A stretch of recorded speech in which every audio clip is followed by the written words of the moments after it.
આમ પલંગ પર આમ સૂતો તો આ મારી બાજુમાં બેઠી હતી આમ, તો અચાનક રડવાનું ચાલુ કર્યું. એકદમ રડી, એકદમ. હું તો એકદમ બેઠો થઈ ગયેલો. મેં કીધું શું થયું, કેમ રડે છે? તો કે મને એવો વિચાર આવે છે કે તમે નહીં હોવ ત્યારે મારું શું થશે.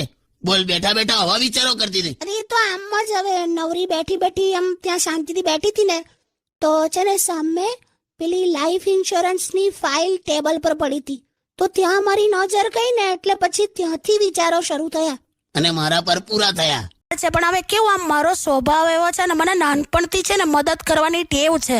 હા, મને ખબર છે. તો પછી વાળી ગઈકાલે તું એક નાના બાળકને વેફર ખાવામાં મદદ કરતી હતી ને, બિચારું ખુશીના મારે એટલું બધું રડ્યું. બસ હવે એ બધું કહેવાની જરૂર છે? બેહી જા છોનમણી. ના હવે ચાલો, હું નીકળું જ છું. હારું, ત્યાં ઘેર જા, નીકળ. પેલું બોલી જા છેલ્લું વાળું. So, stay tuned with Kishore Kaka only on Radio City 91.1. So, Kaki, you look so beautiful. Thank you ભોયલું. શું હે? આમ જ કીધું બે. ના, બરાબર બોલ્યો. એકચ્યુઅલી છે ને મેં નવી નક્કોર હમણાં જ મસ્ત સાડી લીધી છે, તો આ મસ્ત મેં પહેરી જો ને, કેવી લાગુ છું? મસ્ત એકદમ જોરદાર. તમે તો કહો હું કેવી લાગુ છું એમ. હવે છે ને આ એક એવો સવાલ છે ને કે જેમાં સત્ય એ શાંતિની સામે. હું તો યાર એક ધબકારો ચૂકી ગયો કે હવે આ વેલેન્ટાઇનમાં બોનસ નું ક્યાંથી ચાલુ થયું એમ. પછી મેં કઈ પૈસા બચાવવા માટે મેં એને ગુલાબનું ફૂલ આપી દીધું. મેં કીધું વેલેન્ટાઇનમાં આ જ હોય એમ. તો હું કરવાનું? પણ યાર તમે પણ ખરા છો ને, અત્યારે વેલેન્ટાઇન ના દિવસોમાં ગુલાબ અપાય? તો હું કરું લીપન, પૈસા બચાવવા કર્યું. હવે એમાં શું સમજી હશે મને ખબર નથી. અત્યાર સુધી મને બેન બેન બેન કહેતી હતી, આજે સવારથી મને દીદી દીદી દીદી કરે છે. અલા પણ એટલે ભલે તને બેન કહેતી હતી, અત્યારે દીદી દીદી કરે છે ને. હા તો પણ ભલે ને દીદી એટલે બેન જ થયું ને. જો એક વાત સમજી લો, હું એક સ્ત્રી છું, એટલે એનો આ દીદી દીદી નો અર્થ મને બહુ સારી રીતે સમજ પડે છે. લા યાર, એટલે છે ને તમે એનું વેતન ચૂકવી દેજો. ચૂકવેલું જ છે. ના, વધારે ચૂકવી દેજો. મને વેતન પોસાશે, મને સોતન નહીં પોસાય. લા કઈ સોતન ને બધું સમજ્યા ને તમે? હાલી સમજી ગયો, મૂકી દે હવે, ચાલ. લા તો ખરું થઈ ગયું. પણ જો તમને બહુ ઠંડી લાગે તો એક મસ્ત ઈલાજ કહું. 5 થી 10 ગ્રામ છે ને મરી લેવાના, 50 ગ્રામ હળદર, 50 ગ્રામ મેથી, 1 ચમચી સૂંઠ. આ બધું જ્યાં છે ત્યાંનું ત્યાં જ રહેવા દો. ખાલી રજાઈની બહાર નહીં નીકળવાનું, બસ. છે ને, જેવું ને. તારે શું? એટલે ખાટલા પરથી રિમોટ પડી જાય ને પહેલું, તો અડધો કલાક સુધી પેલી ફાલતુ એડવર્ટાઇઝમેન્ટ જોયા કરે, પણ રજાઈમાંથી બહાર નથી આવતા. બોલ કાકા, મને ગમતો જ નહીં લા શિયાળો યાર. કશું ખોટું યાર ધ્રુજ્યા કરે બોડી, નવાનું મન ના થાય. અને ગુસ્સો ક્યારે આવે ખબર છે? ક્યારે? સ્વેટર પહેર્યા પછી અંદરના શર્ટની બાંયો સેટ કરવી પડે ને, ખેંચીને આમ જો તો જો તું ગીત વગાડલા.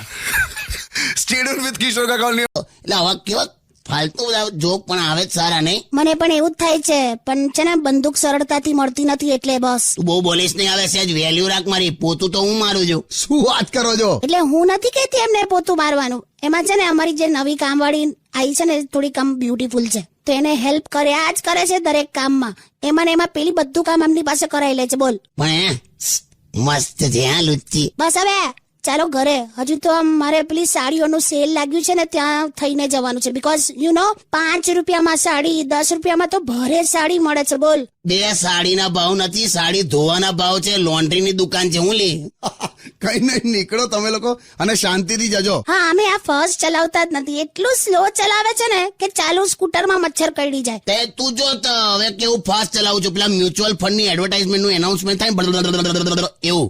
જય શ્રી કૃષ્ણ. પણ કાકી, બ્યુટી પાર્લરમાં એકદમ આમ શું કામ? એટલે વેકેશનમાં કશે જવાના છો શું? હું કશે નહીં, ખાલી મારા પિયર જવાની છું અને આ કશે જવાના છે. ક્યાં જવાના તમે? એ તો ખાલી 2 દિવસ પાટણ જવાનો છે. તમે પાટણ જવાના છો? વાવ. છેલાજી રે મારે હાટુ પાટણ થી પટોળા મોગલાવજો. એમ? એ પટોળા કેટલા મોંઘા હોય ખબર છે? કેટલા? 50,000 થી શરૂ થાય, 10 લાખ સુધી મળે છે. કેટલા મોંઘા આવે છે? તારે છેલાજી છોલાઈ જાય ખબર આમાં. પટોળ પીએફ ના હથોડા વાગે. બહુ તમે તો ટેન્શન ના. ચાલ મસ્ત સોંગ વગાડને પહેલું. તમારો અવાજ તો પેલો ફાટેલા બંબુ જેવો છે. યુનિક અવાજ છે, યુનિક. હોશિયારી, ઓડકાર ફસાઈ ગયો એવો. એ જે હોય, પણ છે ને તમે છે ને થોડું પેટ ઉતારો યાર. બહુ વધી ગયું છે. કાપ્યા વગર તરબૂચ ગળી ગયા હોય એવું.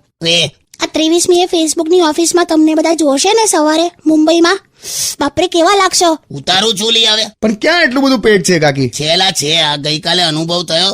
બાઇક લઈને પેટ્રોલ પંપ ગયો, મારું પેટ એટલું બધું બહાર આવી ગયેલું ને ટાંકી પર, તે પેલો એવું બોલો કે કઈ ટાંકીમાં નાખું. અલા પછી મેં આમ અંદર આમ ઊંડો શ્વાસ લીધો, પેટ અંદર ગયું ત્યારે બાઇકની ટાંકીનું ઢાંકણું દેખાયું.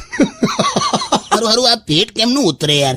હું કહું તમને, તમે છે ને રોજના હવે 3 ઈંડા આપવાનું ચાલુ કરી દો તો 2 મહિનામાં ઉતરી જશે. વે પોલ્ટ્રી ફાર્મ મેં મરગી જવું. મસ્તી કરો. ગુબ્બો માર દઈશ પેટમાં. પેટમાં ના મારતા યાર, સવારે જ નાન ખટાઈ ખાધી છે, તૂટી જશે. જો ને કેવા જવાબો. એક ટાઈમ હતો જ્યારે મારા નામથી પણ લોકો ધ્રુજતા હતા. આ તો કેમ ધ્રુજતા હતા એ કોને, પણ શિયાળામાં તમે લોકોની રજાઈ લઈને ભાગી જતા હતા તે ધ્રુજે જ ને. તો આ બધું બોલવાની જરૂર છે પણ તારે? હું માંડ પેલો ખોફ તૈયાર કરું છું. આ કરો ખોફ. भाई लोग ये तुम्हारा किशोर बाबा 23वीं तारीख को गुरुवार के दिन सुबह 11 बजे रेडियो सिटी इंडिया के फेसबुक से लाइव दिखेगा. पण अपन होगा फेसबुक की ऑफिस में मुंबई से लाइव संवाददाता किशोर के साथ मुंबई रेडियो सिटी. ના છેલ્લે સમાચાર જેવું લાગ્યું નહીં? વાંધો નહીં, તમે નીકળો અત્યારે, બધા તમને લાઈવ જોઈશું અમે. Stay tune with radio city 91.1. Correct. પછી પરણેલી સ્ત્રીઓનું સૌથી મોટું જુઠ્ઠું, પણ સ્ટાઇલ જો હે, મારે એમને પૂછવું પડે. હરામ બરાબર કોઈ દિવસ એક વસ્તુ પૂછીને કરતી હોય.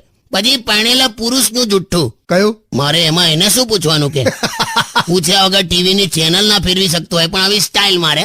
બીજી એક સ્ટાઇલ જેમ આપણે ધારો કે ફોરેનમાં કોઈને ગિફ્ટ આપીએ તો એ શું કે? Thank you. આપડી ત્યાં શું કે ખબર છે? અરે આની શું જરૂર હતી કરીને લઈ લે આખી ગિફ્ટ. કઈ નહીં, મારો બધા સ્ટાઇલ મારો. બુલેટ જીતો, સ્ટાઇલ મારો, કોન્ટેસ્ટ રમો. રેડિયો સિટી કી bullet only on radio city 91.1.